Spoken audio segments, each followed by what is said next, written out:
हम बात कर रहे थे पेरेंटिंग की।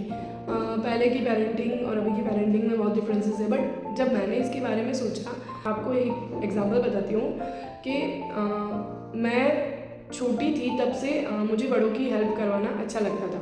तो दिवाली आती थी तो दिवाली की सफाई जब करते थे, तब जब मैं दिवाली की सफाई करती थी तो मेरा फिक्स था कि मैं एक या दो चीज़ तो तोड़ना ही है, चाहे वो कोई मेडिसिन हो, चाहे वो कोई वास हो। और मेरे मम्मा पापा का रिएक्शन हमेशा यही होता था कि इट्स ओके, तुम्हें तो चोट नहीं लगी ना, तुम्हें हर्ट नहीं होना चाहिए, बाकी कम डाउन, हम ये समेट लेंगे। तो ऐसा नहीं है कि पहले के पेरेंट्स स्ट्रिक्ट ही थे, उन्होंने भी अपने हिसाब से बहुत ही खुद को काम रखते हुए अपने बच्चों को ग्रो करने की कोशिश की। सबका अपना अपना अलग अलग तरीका होता है। जब पूरे ईयर स्टडी का टाइम चलता था तो हमें अपने पापा से डर कर भी पढ़ना पड़ता था।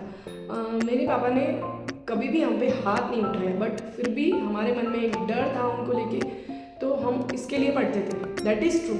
बट जब हम एग्ज़ाम देने जाते थे तो वो हमेशा हमारे साथ होते थे, और जब उस रूम में एंटर करने का टाइम होता था तब हमेशा उनका हाथ हमारी पीठ पर होता था और वो कहते थे कि तुझे जैसा आए विद कॉन्फिडेंस वैसा लिखना, चीटिंग बिल्कुल भी मत करना, मुझे तेरा रिजल्ट चाहिए। और उस टाइम उनकी वो बातें जो हौसला दे जाती थी, जो हिम्मत दे जाती थी, अंदर जाके एग्ज़ाम सॉल्व करने का, पेपर सॉल्व करने का जो कॉन्फिडेंस आता था, उसके बारे में मैं बयां भी नहीं कर सकती। और व्हेन हमारे रिज़ल्ट का टाइम होता था तब हम अंदर से बहुत स्कैर्ड होते हैं। हमें मन में ये रहता है कि क्या होगा क्या नहीं होगा, हम अपने पापा मम्मा की एक्सपेक्टेशन पर खरे उतरेंगे कि नहीं, हमारा रिजल्ट देखकर उन्हें खुशी होगी या तकलीफ होगी। बट यू नो दैट कभी भी हमारे मम्मा पापा ने हमारे रिजल्ट के बाद में हमें कुछ भी नहीं कहा कि उन्होंने कितना एक्सपेक्ट किया था। जो भी परसेंटेज है हमेशा उन्होंने हमें अप्रिशिएट किया। उस दिन जब रिज़ल्ट का डे होता था उस दिन वो हम सबको ट्रीट देते थे, चाहे वो ट्रीट कुछ भी हो, आइसक्रीम, स्वीट, एनीथिंग, चाहे भगवान को भोग लगाना, लेकिन वो हमें स्पेशल फील करवाते थे। अब ये सारी चीज़ें जेंटल पेरेंटिंग से ही कनेक्ट करती है कि किस तरह से अपने बच्चों को पूरे ईयर मेहनत करने के लिए फोर्स करना, उन्हें मेहनत की वैल्यू समझाना, और जब उनका रिजल्ट आए तो उनका हाथ थाम कर इन्हें कहना कि तुमने सच्चे दिल से मेहनत की, अब जो भी रिजल्ट है आई एम सेटिस्फाइड। ये कहना बहुत मुश्किल है। हमारा यही रहता है आज के टाइम में कि बच्चों के तुम्हारे फ्रेंड के कितने मार्क्स आए हैं, उसके कितने मार्क्स आए, लेकिन हमें उससे कोई परवाह नहीं करनी चाहिए। हमें ये देखना चाहिए कि बच्चा कितनी मेहनत कर रहा है, उसके अकॉर्डिंग हमें उसे जज करना चाहिए। अगर उसने अपना 100% देने की कोशिश की है तो हमें उसे अप्रिशिएट ज़रूर करना चाहिए। देखिए, ये छोटे छोटे अप्रिशिएशन बच्चे का कॉन्फिडेंस कब बना देते हैं कुछ पता ही नहीं चलता।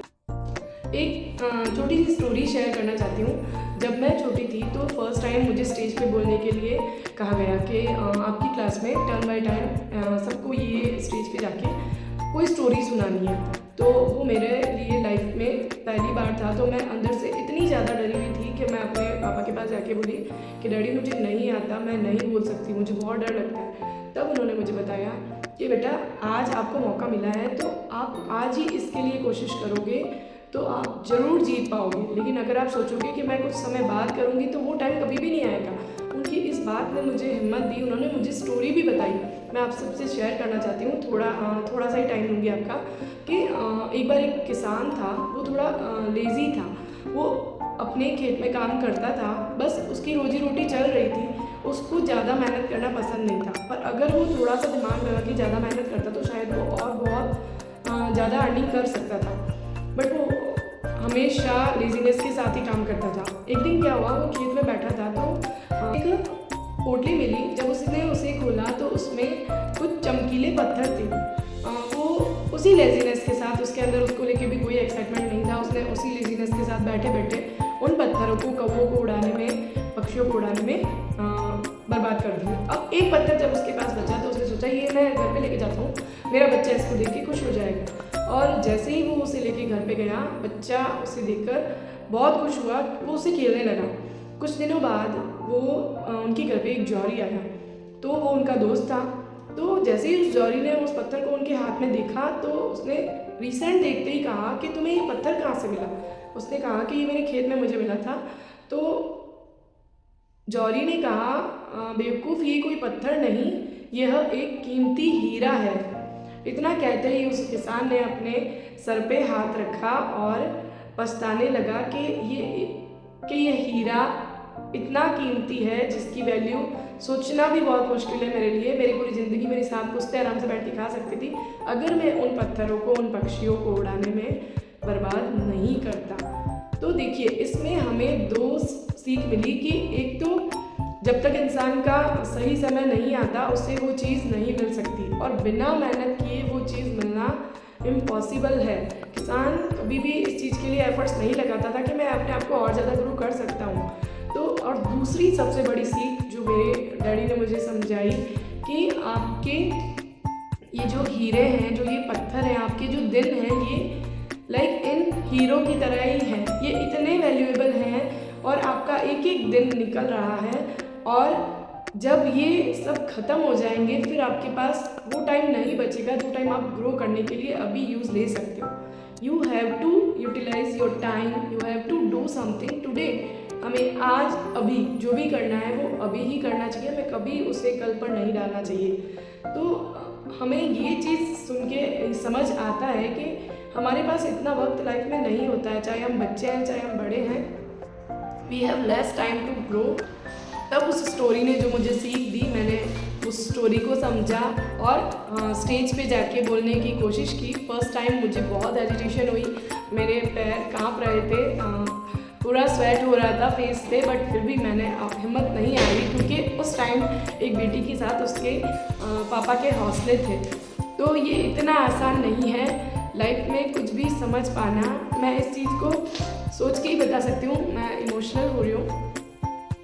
इस बात के ज़रिए बस यही बताना चाहती हूँ कि पहले की पेरेंटिंग भी कोई इतनी स्ट्रिक्ट नहीं थी, बस हमें अपने माँ बाप को लेके, मामा पापा को लेके डर होता था मन में।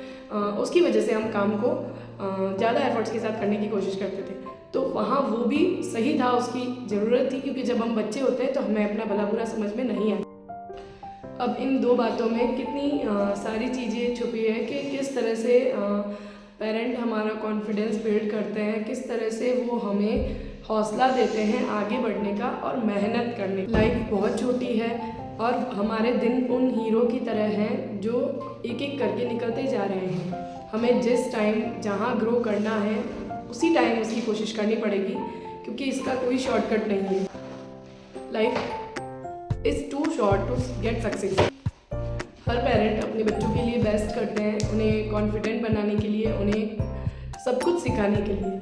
बस मैं यही कहना चाहती हूँ कि हमें अपने कंफर्ट जोन को छोड़कर अपने बच्चों के लिए काम करना इट्स द राइट टाइम। जब आपने कुछ करने के बारे में सोच लिया वही इसका सही समय है। तो आपको अगर मेरी बातें पसंद आ रही है, आपको जेंटल पेरेंटिंग पसंद आ रही है, तो स्टे कनेक्टेड।